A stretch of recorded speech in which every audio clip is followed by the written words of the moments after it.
Germany's Sebastian Brendel won the Olympic gold medal in the men's canoe sprint. He won 1000 m at the 2012 London Games on Wednesday.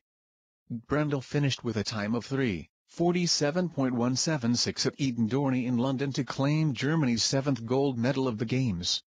Spain's David Cal Figueroa won the silver with a time of 3:48.053 and Canada's Marc Oldershaw won the bronze with a time of 3:48.502.